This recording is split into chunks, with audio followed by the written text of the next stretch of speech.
Bonsoir à toutes et à tous. Bienvenue dans Guinée Actualité. Les chefs d'unité des douanes de la région de Kindia en formation cette semaine au chef-lieu de la préfecture. La déontologie administrative est enseignée aux soldats de l'économie de la région, une région qui abrite l'un des plus grands postes frontaliers du pays. L'idée de renforcer leur capacité opérationnelle en vue de faciliter le travail sur le terrain sans être en conflit avec la loi. Yaya Silla, Fanalabaya Kamara. L'administration de la douane guinéenne opte pour la formation de ses cadres et agents. Ici à Kindia, les responsables des douanes ont eu droit à la révision sur l'éthique et la déontologie dans l'administration guinéenne et sur des lois relatives à la mauvaise pratique professionnelle répréhensible par la loi pénale. Vous savez, la loi de 19 décembre 2020 intitulée Code portant Code éthique du comportement des agents publics a dégagé des obligations qui s'imposent à tous les agents publics dans l'exercice de leurs fonctions, à savoir par exemple l'obligation de loyauté, l'obligation de servir la République de façon impartiale et non se servir d'elle, mais également les rapports entre le fonctionnaire, donc l'agent public, avec les autres fonctionnaires, les relations entre le fonctionnaire et sa hiérarchie, donc ses chefs, mais également le rapport entre le fonctionnaire et les usagers du service public. Donc notre cours s'articulait autour de ces différentes thématiques, mais nous avions également parlé des dispositions pénales qui s'appliquent aux fonctionnaires dans l'exercice de leurs fonctions. Parce que ce qui est établi, c'est que l'agent public est d'abord un citoyen avant tout le monde. Il peut donc être poursuivi, placé en prison ou en détention, pour parler facilement, et faire l'objet d'une condamnation lorsqu'il transgresse les interdits du législateur, donc lorsqu'il viole les lois de la République. Le résultat attendu de cette formation, c'est pour amener les agents à améliorer constamment leur approche administrative, leur travail administratif, leurs relations avec les subordonnés, mais aussi à respecter les lois de la République qui régissent le comportement de tous les agents publics. Plusieurs thématiques débattues et bien appréhendées par les soldats de l'économie. Eux-mêmes se disent satisfaits des formations reçues. Vu le développement de ce thème, ça nous a permis de faire respecter les lois et les règlements de la fonction publique. On a compris maintenant encore davantage qu'est-ce qu'il faut faire, qu'est-ce qu'il ne faut pas faire au sein des différents services. La formation sur l'éthique et la déontologie du fonctionnaire de l'administration publique et privée est organisée dans toutes les régions administratives du pays au profit des soldats de l'économie guinéenne. Dans le volet recensement biométrique à vocation d'état civil, la région forestière, les cadres des impôts mènent la sensibilisation sur l'importance liée à ce acte citoyen. En plus d'avoir un identifiant unique, des documents et autres avantages seront accordés à chaque citoyen. Un exercice vivement apprécié par les populations locales, plus que jamais déterminées à se faire recenser. Saint-Martin Fancinadouno. Cette visite de Dan Lama à forte portée citoyenne et administrative vise à mobiliser les populations autour des enjeux de cette opération cruciale pour la gouvernance et le développement, tout en construisant les bases d'une administration moderne, inclusive et performante. Nous avons touché l'ensemble des sensibilités et les messages sont passés à l'ensemble des croyants pour leur dire allez vous recenser pour vous-même, pour être connus de l'État, pour pouvoir participer au débat public, pour donner votre voix. Ici, le DGA des impôts mène cette campagne avec Aluseni Makanera Kake du mouvement Synergie Général Mamadi Doumbouya 2025.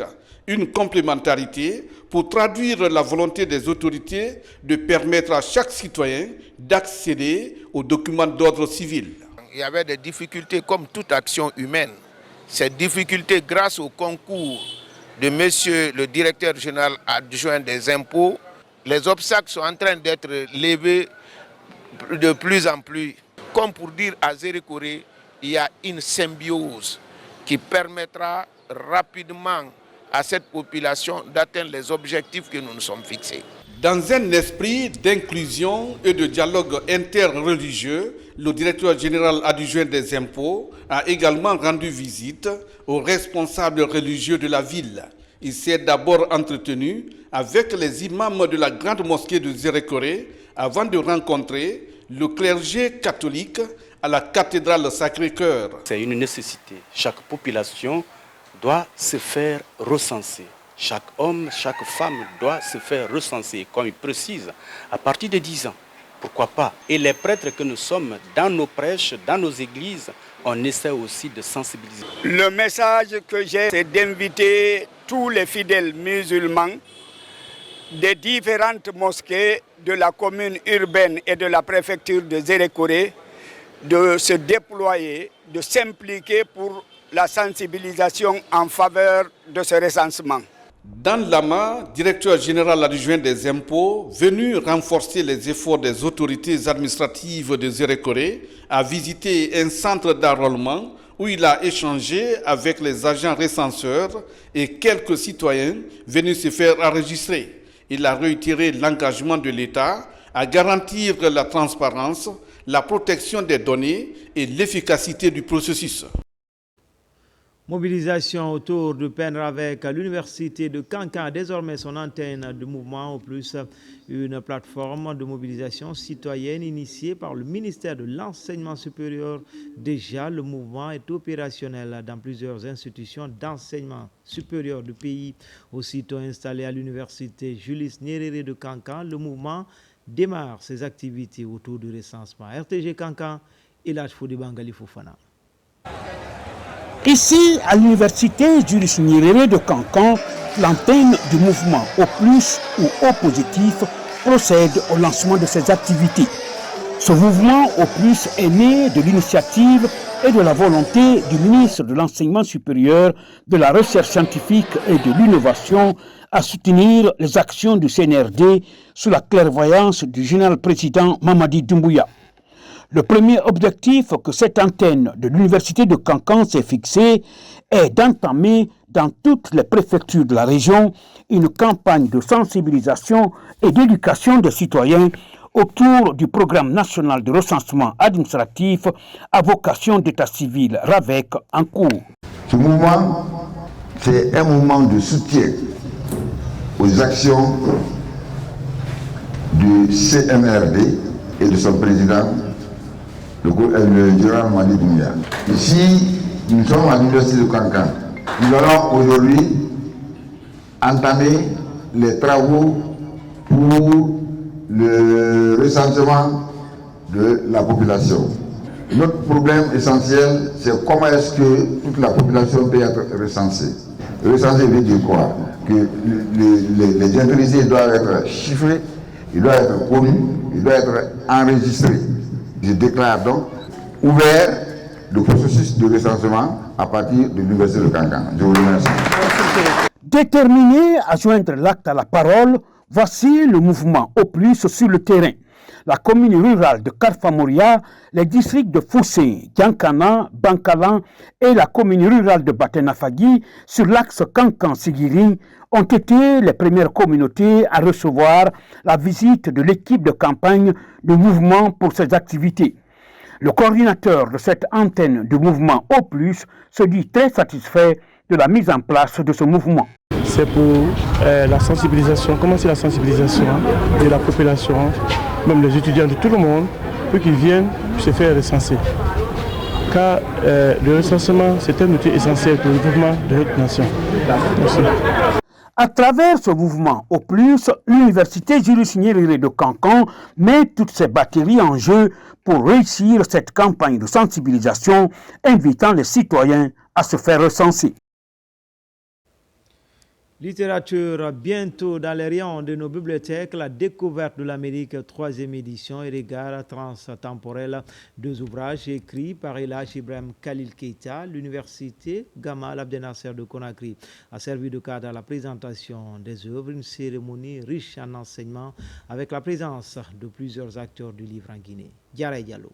Promouvoir la littérature et stimuler le débat intellectuel autour de l'histoire et de la mémoire collective, tel est l'objectif de cette rencontre organisée autour de 2 ouvrages majeurs d'El Hadj Ibrahima Khalil Keita. La séance de dédicace a mobilisé cadres, étudiants et passionnés de littérature. Dans la découverte de l'Amérique 3e édition, l'auteur remet en question les vérités longtemps enseignées sur cette partie de l'histoire. Quant à regard transtemporel, une analyse de la situation de notre pays sur le plan naturel, la défense de l'environnement, la lutte contre la détérioration de la nature, qu'il s'agisse de la faune et de la flore. J'ai cité tous les 6 présidents et nous savons que quand nous sommes avec les chefs, nous devons dire la vérité. Surtout la vérité historique qui est transtemporelle et transspatiale. Il met l'emphase sur la nécessité de protéger l'environnement, de promouvoir non pas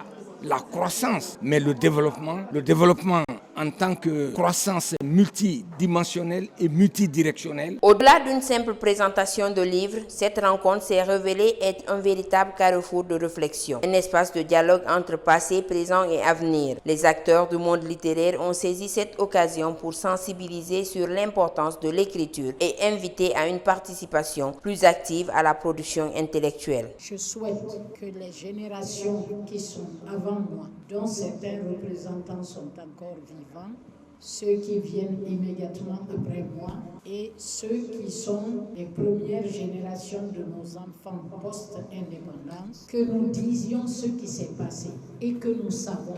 Chacun a sa part de vérité, il faut la dire. Que chacun écrive ce qu'il pense, que cela plaise ou non, ce sont les différents points de vue qui finissent par donner quelque chose qui est consolidé et qui permet à nos écrivains d'avoir des éléments pour pouvoir écrire l'histoire de notre pays. Dans les mois à venir, d'autres écoles, universités et instituts recevront l'auteur et ses collaborateurs. L'objectif, reproduire ce même exercice d'échange, de débat et de partage autour des œuvres d'El Hadj Ibrahima Khalil Keita. Vers la relance des ballets africains de Guinée, cette compagnie de danse et de percussion créée en 1948 par le poète et chorégraphe guinéen Keita Fodeba renaît de ses cendres après la traversée du désert, après la signature d'un partenariat entre le ministère de la Culture et une structure pour relancer ce groupe mythique à l'international. L'heure est au recrutement de nouveaux agents pour la relance, pour la renaissance des ballets africains. Images et commentaires.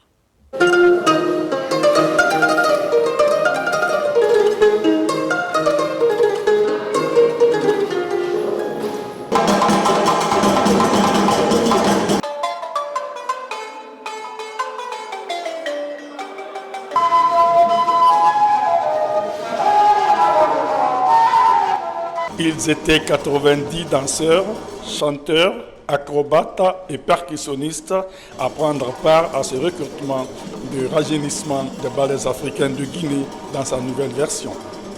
Cette candidature est lancée suite à la disparition de certains membres du ballet africain et d'autres à la retraite. Cette relance, il faut remercier, n'est-ce pas, disons vraiment d'abord le président de la République qui a une bonne vision.